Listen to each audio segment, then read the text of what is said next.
So, as we commemorate the International Women's Day, Nigerian women are doing so with mixed feelings. And let's find out why.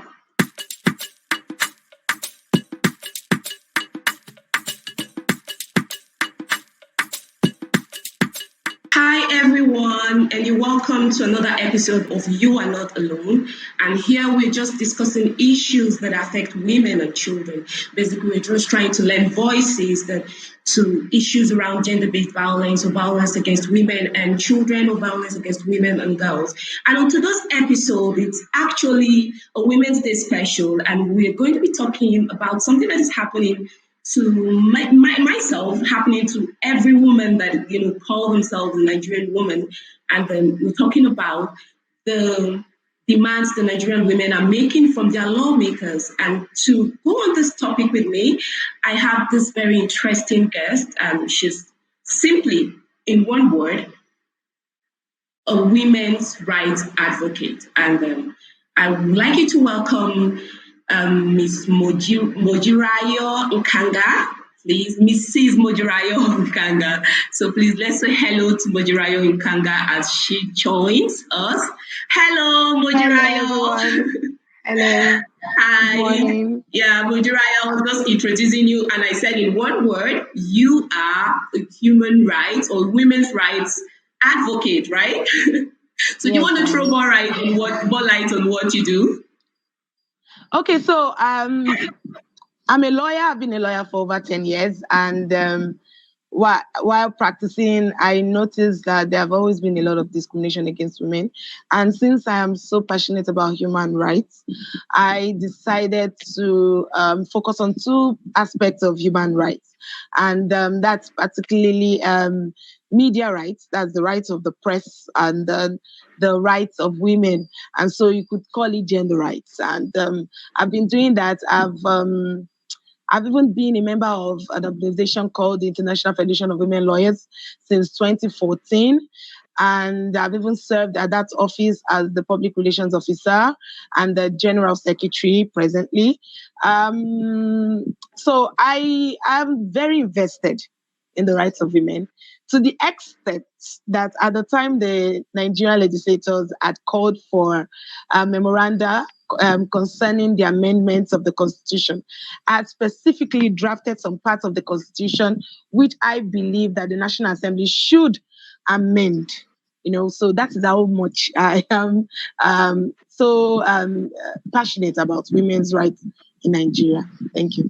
Wow, I'm really happy to know that. So you are a key player in this movement, and I'm really happy to be talking to you. Thank you so much for coming on board. And let's say hello to everyone. I would like to say, if you are watching on LinkedIn, I know our comment section is on. Please feel free to let us know if you're there live. I mean, we're live now. I know we're 10 minutes late, and we forgot to apologize. So sorry, we're having some technical difficulties, but we overcame it and we're here. So if you're still on LinkedIn and you want to say hello, please welcome. If not, you're going to watch the video, and then your comments are still welcome when you watch the videos. And then, so going forward, Mojirayo, like one of the things we really wanted to talk about, and I said this is the Women's Day special because we're celebrating Women's Day. Do you think Nigerian women should be celebrating International Women's Day? Yes, of course. With what is happening. Yes, of course. From the Beijing conference, conference, there had been that movement that we are working towards making sure that there is a balanced society all over the world, that there is gender equality. And so when we do the International Women's Day, it is not only about just celebrating and say, hey, happy International Women's Day, like it's so fashionable. It is more of the movement. It is more of not only commemorating that day, but reliving the goals, reliving the visions, reliving our objectives to be able to achieve that gender balanced society. And especially in societies where it is clearly obvious that the Constitution had said that everybody is equal under the law. And so when we do the International Women Day, and we will continue to do it, there will always be new things that will be sent out, and there will always be new ways of strategizing and planning towards achieving that kind of society that the United Nations women have been driven on over the years. So that's what we're looking forward to. So one of the things I've taken from you this morning is that it's not about the celebration, it's about the movement. It's about the social justice movement for women, right? From the Beijing Conference. Yes. It's a time for us to remember, to activate our activism, to begin to say, oh, our voices, to begin to talk about how this is really affecting us, right? Yes, so, keeping our eyes on the goal. Our eyes on the goal, exactly. So I would like to now, bring it back home and let's talk about why we're really here. What are the demands Nigerian women are making from their lawmakers? Okay. I mean, I there was so much going on during the International Women's Day, so much, but all I could hear was, oh, the Nigerian women were going here and going there. There were coalitions, there were this, and I said, no, this is something we need to talk about. What is happening? The demands, what are these demands? Let's talk about the demands. What are these demands, Nigerian? Okay, so basically, these are just the things that are just available under the Constitution, 1999 Constitution. They are there. There's nothing really, how do I explain it? Out of place, really. Okay, so the 5 things that were really on the table were issues of one, indigenship. So if you are claiming that a woman who gets married to another man from another state, and you say that the children should adopt the state of their fathers, and these women are married to these men and they take the name of the men, so then it's obvious that once the women have asked that, okay, well, after 5 years of being married, then the state of that man should automatically become the state of the wife, so that for whatever roles, political roles she wants to take up in that state, it will be easier for her because she's now seen as a member of that state. So we have had situations where judges, female judges, were turned down from taking up the post of maybe chief judges or otherwise, because there have been discrimination that, oh, you're not from our place, you're not from the state. And I think there was an issue about Mama Taraba of blessed memory. There was an issue about whether she was from a particular state, why she was trying to run at that time. And so that was one thing that the Nigerian women were like, let us get rid of this once and for all. Now, there's also the issue of citizenship. Under the Nigerian Constitution, you see where it is stated categorically that once a man marries a woman, the woman that marries from outside Nigeria, who is not a citizen of Nigeria, automatically can take up the same citizenship. So, which means that you have made it easier for the men, so that their women become Nigerians immediately. There's a process to it, of course, but immediately they become married to the man. So the women are saying, okay, if this is what is happening for the men, we have women too who marry non-Nigerians. And if they marry non-Nigerians, please let the men, the foreign men, take up our citizenship as Nigerian women. And so you see, when those two are key things that are already in the it's there in the Constitution that we're all equal under the law. So why are we not doing that? And then there is one which it's a bit controversial, and that is that there should be a creation of more seats which will be strictly occupied by women at the National Assembly. Okay, but personally, I had issues with it from the onset, and I will say why. I'm always very neutral in the way I look at things. I felt that at the moment we have 469 positions at the National Assembly, and when we have all that, it's a lot for us. It's tasking. It's a lot of money that Nigeria is throwing out there to fund the legislator.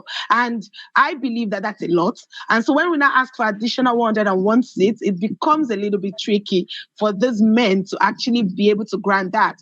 But I would have preferred that 101 seats be made available out of the 469. And there is nothing wrong if you're even asking for 200 seats out of the present 469 seats, and saying that, okay, let it be known that these seats in the National Assembly should be available for women to take that position. Can I come in here? Can I come Yes, here, please. Mojirayo? I didn't get it. How many are women occupying from those seats right now? Right now, what do we have? Right now, we have 29 women from all over Nigeria out of 469 seats. So it's 29 ridiculous. women, 29. Yes, it's ridiculous. Okay. It's totally ridiculous. It's amazing that what a country in 2022.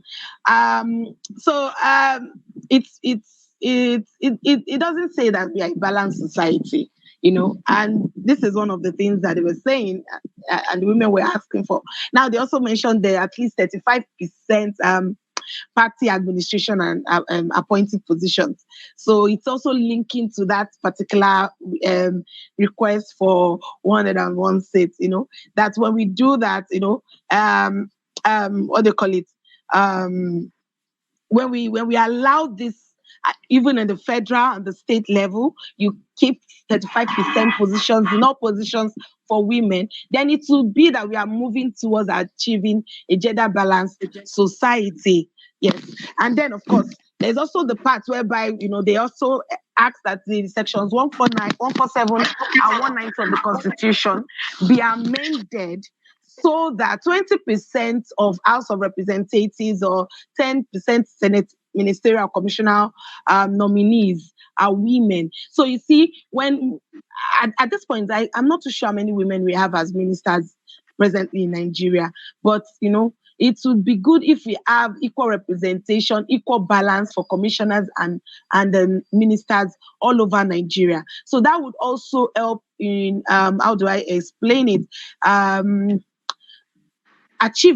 That will help in achieving that balanced society, that equal society that we are really calling out for.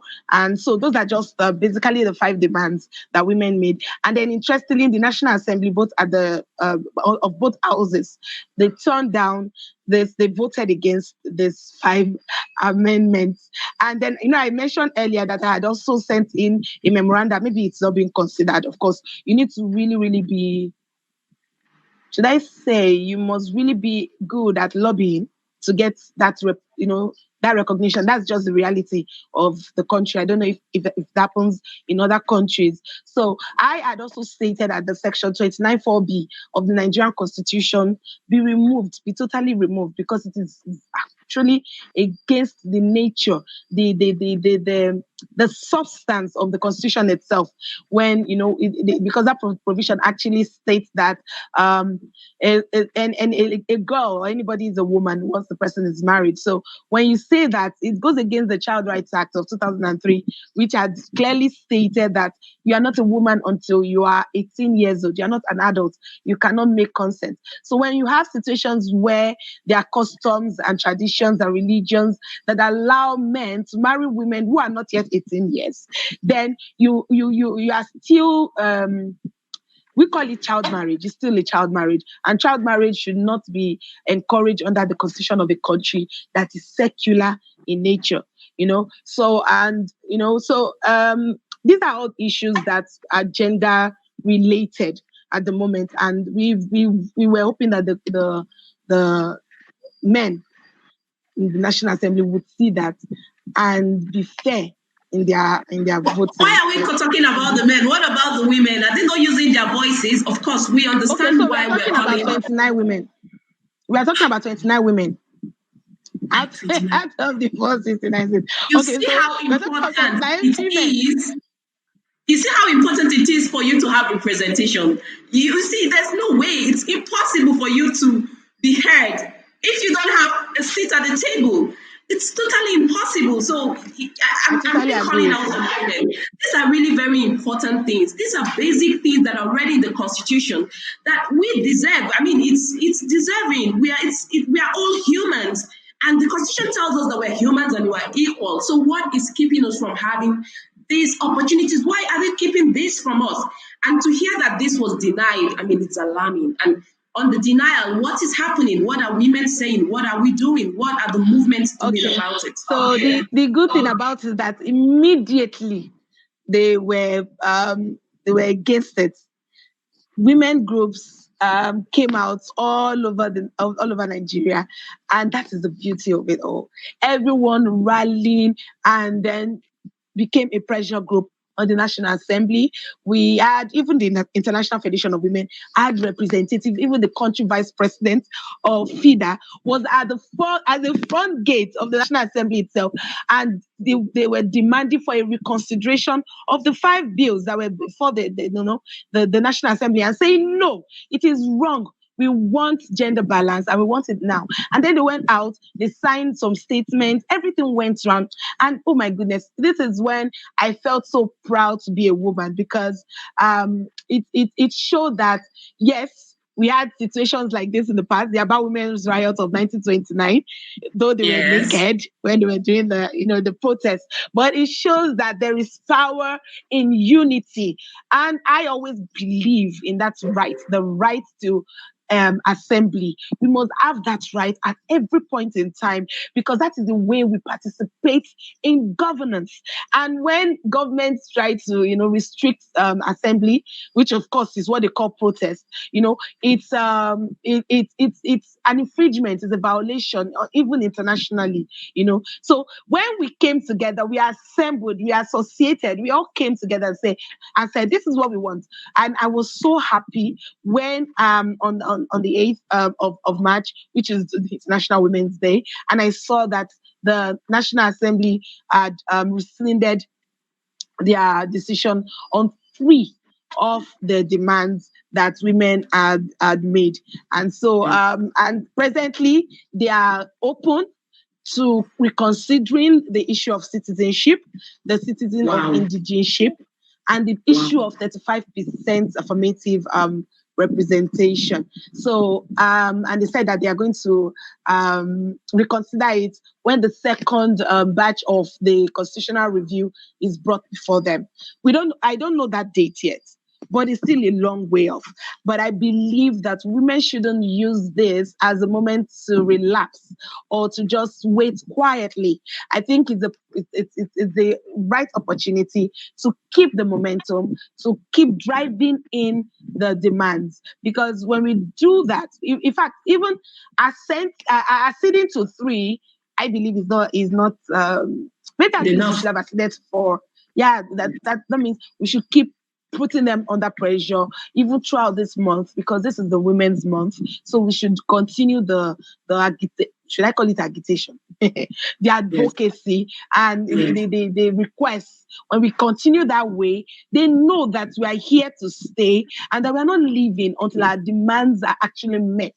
So, that's a way of looking at it. One of the things I can see from everything we talked about is that all these amendments we are moving for are things that actually put women politically relevant. It helps women to stay politically relevant.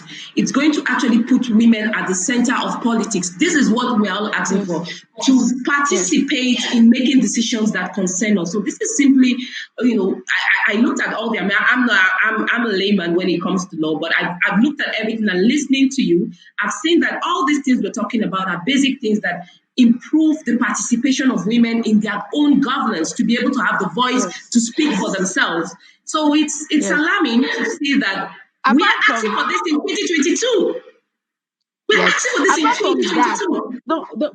don't let us just look at it basically from the aspect of women participating in governance. You see, there are so many issues that women are going through in the society. The men cannot relate. I'm very serious, because it is he who wears the crown that knows how heavy the crown is. And you can't really tell the needs of a woman unless you're a woman, and that you are right there at that moment where decisions have to be made for a woman. We know that in the past, we've seen National Assembly senators and representatives. I can't remember one or two names, but I know Yerima had married somebody at 17, divorced that one, then married another one at 18. And then there's another one, I think it's Udumi, I'm not too sure, please forgive me, that had come into the house during a deliberation, had brought in 4 of his wife, and was making an assertion that I am a powerful man and I can make decisions. So I have 4 women that I am managing.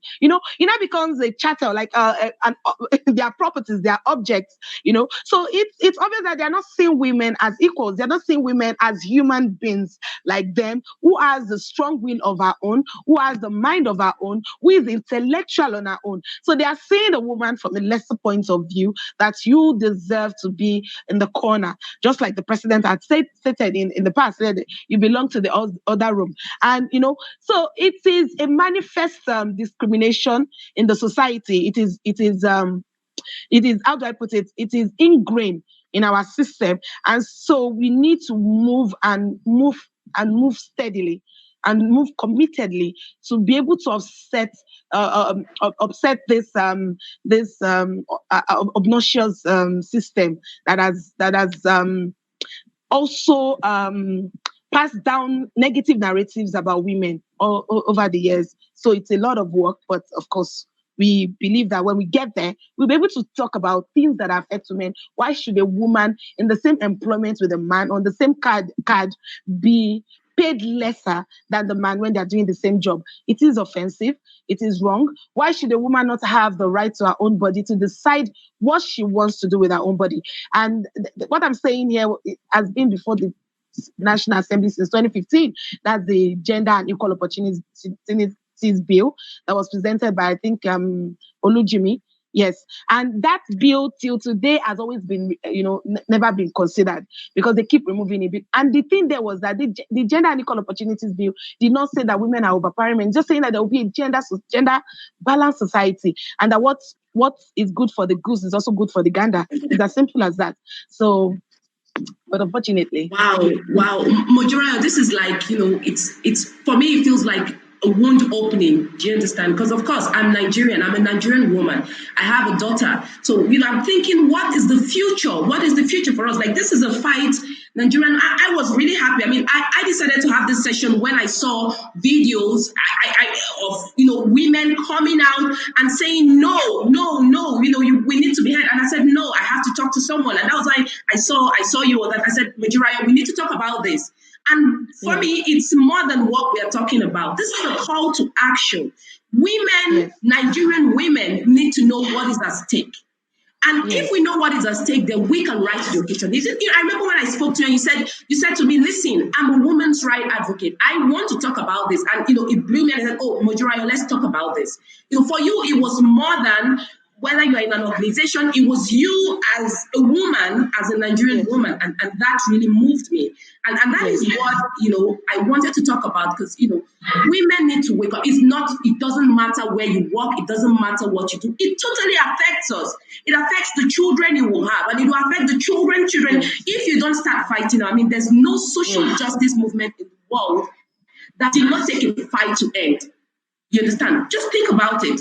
Think about every social justice movement. I mean, most recently, imagine what is happening with the Black Lives Matter, and they're still shouting. So you can imagine women in Nigeria need to lend their voice in every way they can. I mean, we need to wake up, and we need to understand people don't even know what they're fighting for. And that is why we need to do more advocacy. We need to talk more about this issue. We need to inform people. People even need to know why. Why am I like this? Why can't I run for office? Most recently, there's this lady that came up to run for the presidency in 2023.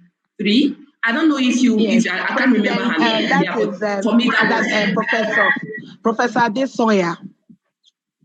Yes. She came out then, and she only had 1 vote, and then she's coming out again. And there's another woman called Khadija, KOL, that has been coming out, a very young, smart woman. If you look at her, she's elegant. I'm so proud of her. I'm so proud yes. of her. And then For interestingly, me, there's a woman, there's an what elderly even woman. if they win or not? I don't even It's care. about, I just feel happy that, young girls can see role models, can see, wow, okay, so I can run for presidency. I mean, she's so young. I mean, that was really inspiring. And, I just want to say kudos to Khadijat. You've been, the beauty is that you are a voice today. It doesn't matter. You get to the polling booths on that day and you feel good that you have another option. It's not only about whether she wins or not. You just feel right that if this is what I'm telling, and I want every Nigerian woman to please begin to ponder on. If every Nigerian woman gets to the poll and then votes these women, vote any of these women that you see, even the woman that said she's 100 and something years and she wanted to contest, just put your votes, not for the men, put your vote for just the women, just every Nigerian woman. You will see that the message will be very clear and very resounding. And then we will know that there is a move for the reality of a Nigerian female president. It is possible. But it all comes with every one of us, individual action from it. Like me now, my PVC will count because I am clearly, you can call me gender biased now, but I am clearly going out there to go out and vote for breaking barriers. That is what I'm going for. I'm breaking barriers. I'm breaking bias. That is my intention. Nothing more, nothing less. Yes. And then I know that one of the problems we have had over the years is the fact that the narratives have been against the women for years, even in religion, even in customs and tradition. So a lot of women have believed these lies, even against their fellow women.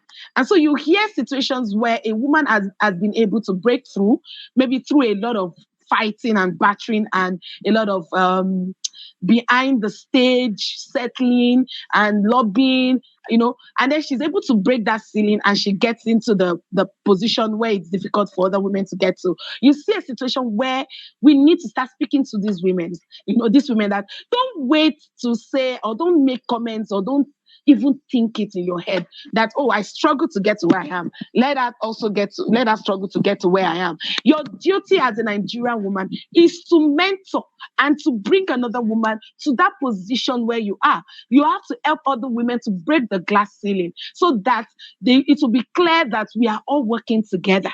So when we have offensive laws, offensive traditions, and women are the custodians, it becomes a bit worrying. So I always try to balance my comments that, yes, even though we have a big struggle towards achieving this, and it's mainly against the men who have already formed their opinion that nothing is changing, we should also have it behind our minds that there are women who have believed the lies over the years and that they would always go against other women, whether we like it or not. There are women like that. So we need to be sensitizing and also talking to the same women and telling them, no, the woman is first your constituency.